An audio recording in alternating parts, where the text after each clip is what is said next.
அங்கேயே தேவன் வந்து உங்களை உயர்த்துகிறது அடையாளம். நான் உன்னோட கூட இருக்கிறேன் என்பதற்கு ஒரு அடையாளம். உற்சாகமாக கையை தட்டுங்க. அல்லேலூயா.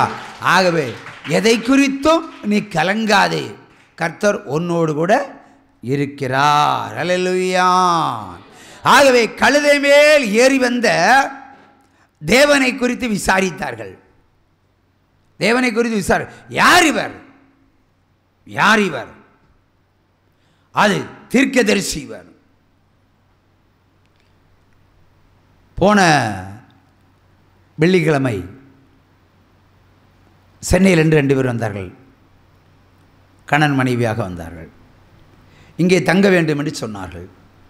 தங்கிக் கொள்ளுங்கள் என்று சொன்னேன். இங்கே ஒரு பகலும் ஒரு இரவும் இவர்கள் இருந்தார்கள். சனிக்கிழமை காலையில் புறப்பட்டு சென்றார்கள். புறப்பட்டு சொல்லும்போது அவர்கள் சொன்னார்கள், ஒரு காரியத்தை சொன்னார்கள். ஐயா, நாகர்கோவிலில் விசாரித்தேன், ஜேபிஆர் என்ற வீட்டுக்கு ஜபக்கோபுரத்து போக வேண்டும் என்று சொன்னார்கள். இந்த பஸ்ஸில் ஏறி போங்க என்று சொன்னார்கள். மார்த்தாண்டத்திலும் வந்தும் ஜேபிஆர் ஜபக்கோபுரத்துக்கு போக வேண்டும் என்று சொன்னேன். அவர்கள் ஒரு பஸ்ஸை அடையாளம் காட்டினார்கள். பஸ்ஸிலே வந்து பயணப்பட்டவரிடத்திலும் கூட கேட்டேன், ஜேபிஆருடைய ஆலயத்திற்கு கடந்து செல்ல வேண்டும், ஜபக்கோபுரத்துக்கு கடந்து செல்ல வேண்டும். அவரோட சொன்னார், அவருக்கு 2 ஜபம் இல்லம் இருக்கிறது, எதிலே போக வேண்டும் என்று கேட்டார். அது எனக்கு தெரியாது. உடனே இன்னொரு சொன்னார், அவர் எப்பொழுதும் கடையல் பகுதியில் பிராண்டி சாப்பு பக்கத்தில் இருக்கிற ஐயோவை வங்கி பக்கத்தில் இருக்கிற சபையில் தான் அவர் இருப்பார். கலையிலேயே அவர் சும்மா கையை தட்டுங்க. அவர் எங்கே கேட்டாலும் உங்களை சொல்கிறாங்க. நான் நினச்சேன் எல்லாரும் என்ன பகையாலே தான் பார்க்குறாங்கன்னு நினச்சேன். ஆனால் அவர் என்ன சொல்லார்கள், அவர் அங்கே தான் இருப்பார். அவர் என்ன சொல்லார், எங்கே கேட்டாலும் உங்களை தெரியுது, தேவன் உங்களை உயர்த்தி இருக்கிறார் பிரதர் என்று சொன்னார். ஒரு சம கையை தட்டுங்க. ஒரு காலத்தை தள்ளப்பட்டவர்கள் இன்று உலகம் முழுவதும் செய்தியை கேட்கக்கூடிய ஒரு பாக்கியத்தை தந்திருக்கிறார்கள். அல்லேலூயா. இன்றைய தினம் கேரளாவில் ஜீவொளி தொலைக்காட்சி ஓடிக்கொண்டிருக்கிறது. இன்று பிரதிஷ்டை செய்யப்படுகிறது. நான் இங்கே நிற்கிறேன், அங்கே டெலிகாஸ்ட் செய்யப்படுகிறது. அல்லேலூயா. விசேஷத்த நெருக்கத்திலும் விசேஷமான ஒடுக்கத்திலும் கர்த்தர் ஜீவொளி தொலைக்காட்சி கேரளா எல்லா பகுதியிலும் தெரியும்படி கர்த்தர் என்று ஒளிபரப்பை ஆயத்தம் பண்ணி இருக்கிறார்கள். அல்லேலூயா. ஆகவே எல்லா பகுதிகளிலும் தேவன் உயர்த்தி இருக்கிறார். அல்லேலூயா. ஆகவே நாம் ஒரு காலத்தில் பிறந்து வளர்கிற காலத்தில் என்ன அனுபவிக்கிறோமோ பின்னாடி சந்தோஷமாக இருக்க போகிறோம். துக்கத்துக்கு பின்பு தான் சந்தோஷம், இல்லையா? சந்தோஷத்துக்கு பின்பு துக்கமே கிடையாது. உன் துக்கம் சந்தோஷமாய் மாறும் என்று வேதம் சொல்லுகிறது. இப்போ நம்ம என்ன நினைப்போம், ஆகவே ஆண்டவர் ரொம்ப சந்தோஷமாக வச்சுருக்க போகிறாருன்னு. ஆனால் முதல்ல வர்றது என்ன? துக்கம். இந்த வார்த்தை சொல்ல, உன் துக்கம் சந்தோஷம் மாறும். அப்போ உனக்கு பெரிய துக்கம் வச்சிருக்கிறேன்னு அர்த்தம். சந்தோஷம் 2வது தான். துக்கத்தை அனுபவிச்ச பிறகு தான் சந்தோஷமே வரும். அப்போ தான் ஏன் த்ரில்லு. அல்லேலூயா. இல்லாமல் இருந்து பணத்தை பார்த்தா, பணத்தை கிடைச்சா எவ்வளோ சூப்பராக இருக்கும். எப்பொழுதும் பணத்தை பார்த்தா நல்லா இருக்குமா? நல்லா இருக்குமா? இருக்காது. கொஞ்ச காலம் இல்லாமல் இருப்போம், அது ஒரு ஆசீர்வாதமாக இருப்போம். அப்போ சொல்லுவீங்க, என் ஆண்டவர் கொடுத்தார், என் ஆண்டவர் கொடுத்தார், என் ஆண்டவர் கொடுத்தாருன்னு சாட்சி அனுப்பிங்க. இல்லைன்னா நான் உழைச்சேன், நான் சம்பாதிச்சேன்னு சொல்லுவீங்க. அப்படி தானே? இருக்கிறதையும் பிடுங்கிடுவார். தேவன் கொடுத்ததை தேவன் கொடுத்தார் என்று எப்பொழுதும் சாட்சியாய் பகிர வேண்டும், மறைக்கக்கூடாது. தேவன் நிறைய ஆஸ்திகளை கொடுக்குறார் சிலருக்கு, ஆனால் மறைச்சிருவாங்க.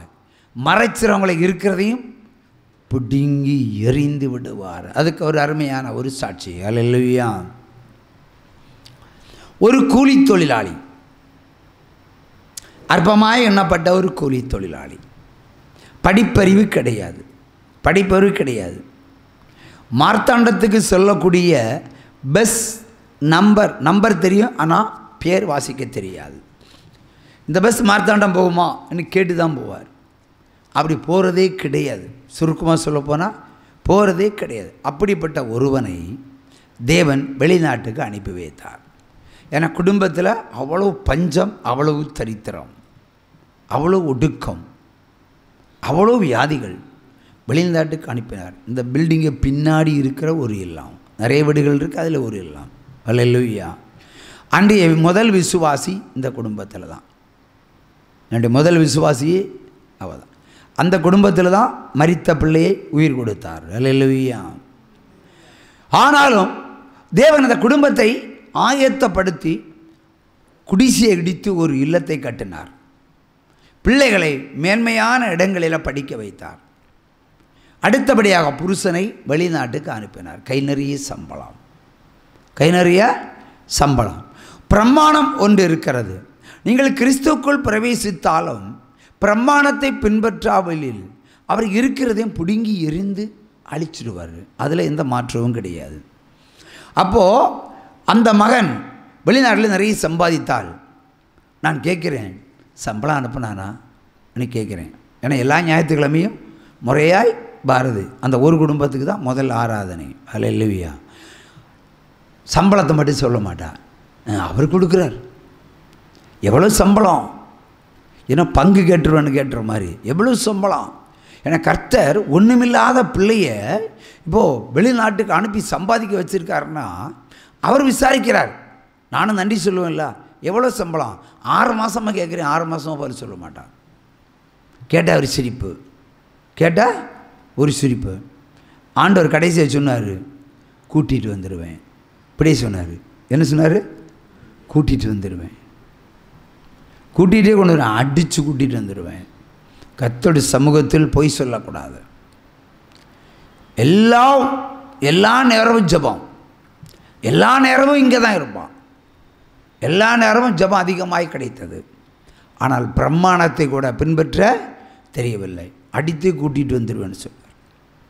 வீடு ஆசீர்வாதமாய் கடந்து வருகிற வேளையில் ஒரு சம்பளத்தினுடைய கணக்கை கூட ஊழியக்காரன் கேட்டால் சொல்ல தெரியல. ஏனென்றால் தசமோகம் கேட்டுருவாரோ என்ற பயம், தசமோகம் கேட்டுருவாரோ என்ற பயம். என குடும்பத்தில் நிறைய பாடுகள் இருக்கிறது.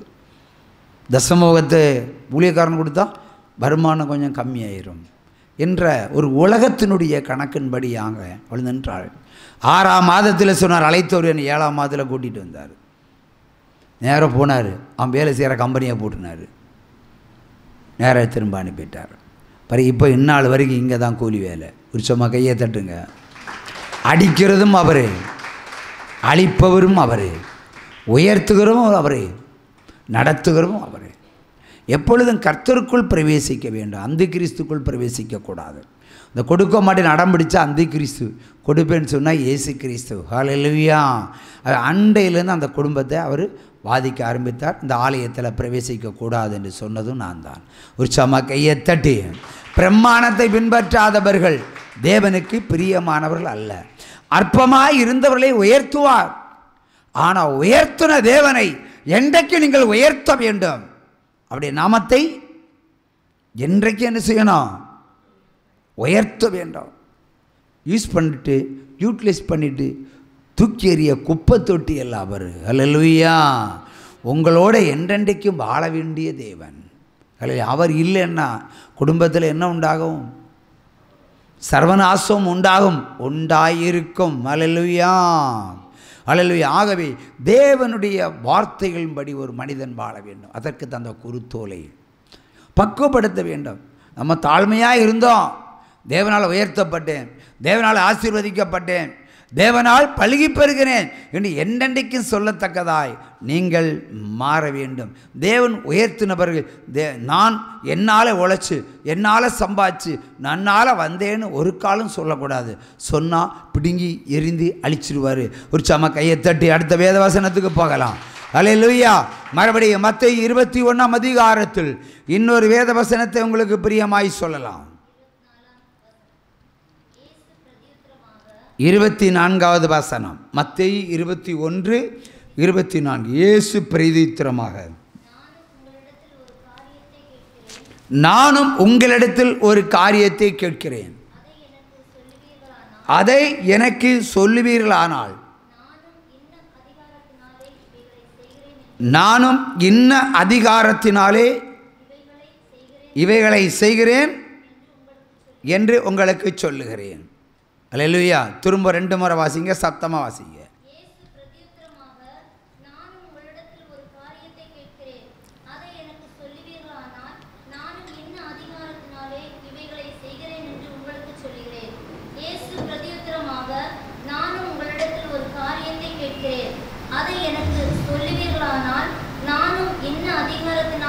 இவைகளை செய்கிறேன் என்று உங்களுக்கு சொல்லுகிறேன். ஹல்லேலூயா. இந்த வேத வசனத்துக்கு முன்பாக நடந்த வேத வசனத்தின்படி பார்க்கும் பொழுது தேவன் எருசலேம் ஆலயத்தில் சென்று பிரசங்கிக்கிறார். ஹல்லேலூயா. அங்கே இவர் பேசுவதை கேட்டு ஸ்தம்பித்து நிற்கிறார்கள். மட்டுமல்ல, மாற்றுத்திறனாளிகளை தேவன் அங்கே சொஸ்தமாக்குறதை கண்டு இவன் எந்த அதிகாரத்தில் இதை செய்கிறான் என்று இவர்கள் கேட்டார். எந்த அதிகாரத்தில், யார் கொடுத்த அதிகாரத்தில் எருசலேம் ஆலயத்திற்குள் நுழைந்து பிரசங்கம் பண்ணுகிறான்?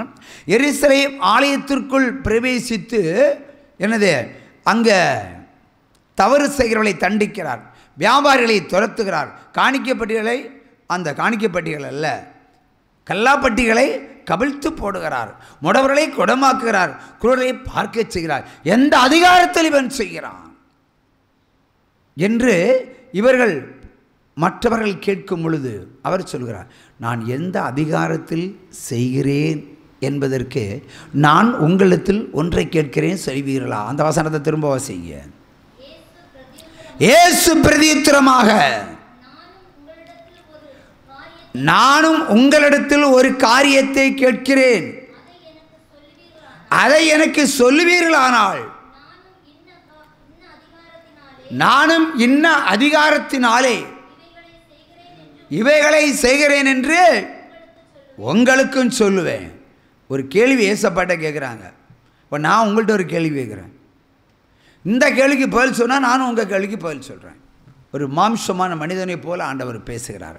அவர் என்ன கேட்டார்னா, யோவான் எந்த அதிகாரத்தினாலே ஞானஸ்தானம் கொடுத்தான், எந்த அதிகாரத்திலே ஞானஸ்தானம் கொடுத்தான் என்றுதான் அவருடைய கேள்வி.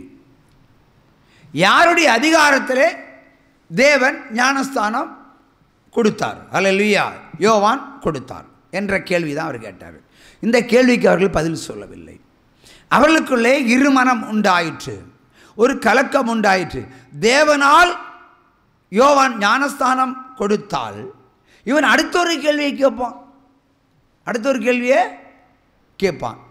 மனுஷனுடைய அதிகாரத்தினாலே அவன் ஞானஸ்தானம் கொடுத்தான் என்று சொன்னால் அதற்கும் ஒரு கேள்வியை கேட்பான். ஆகவே எப்படி போட்டாலும் கேள்வி கேட்டு மடங்கிடுவான். அவர் பதில் சொல்லாமல் இருந்தார்கள். ஆகவே உங்களுக்கு நானும் பதில் சொல்வதில்லை. உற்சாகமாக கையை தட்டுங்க, அதுதான் சப்ஜெக்ட். அங்கே அவருடைய கேள்விக்கு பதில் இல்லை. அல்லேலூயா. அவருடைய கேள்விக்கு பதில் ஆண்டவர் கொடுக்கல. இன்னைக்கு அந்த கேள்விக்கு ஆண்டவர் பதில் தரப்போகிறார். உற்சாகமாக கையை தட்டலாம். அல்லேலூயா. இந்த தெய்வம் நம்ம தெய்வம், நல்ல தெய்வம்.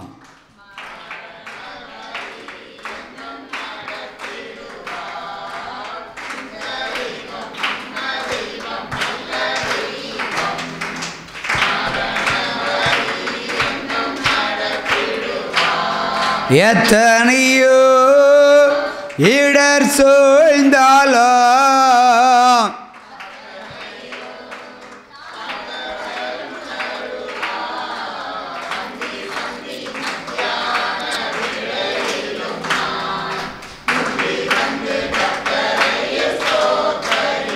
அல்லேலூயா.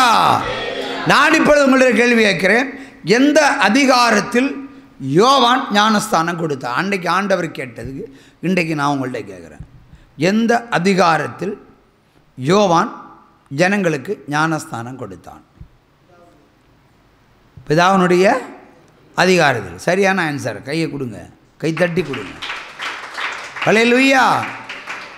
ஏனென்றால் ஒருவன் ஞானஸ்தானம் கொடுப்பது தேவனுடைய அதிகாரம் இருந்தால் தான் கொடுக்க முடியும், மெய்யான ஞானஸ்தானம். அல்லேலூயா. அப்போ தேவனால் உருவாக்கப்பட்டவன் யாரு? யோவான். யோவானுடைய தாய் யாரு? எலிசபெத். அல்லேலூயா. அப்போ எலிசபெத் மரியாளை குறித்து ஒரு காரியம் சொல்லுவார்கள். என்ன காரியம் சொல்வார்கள்? அன்னை மரியாள் எலிசபெத்தை பார்க்க போகும்போது என்ன நடந்தது? அல்லேலூயா. சத்தமா?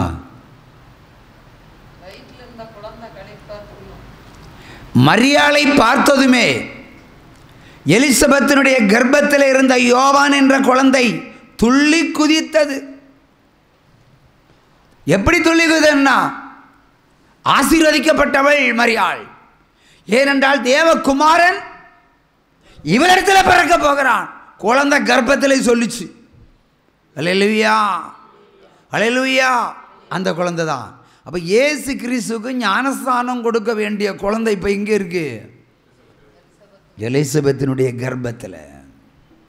ஆனாலும் துள்ளி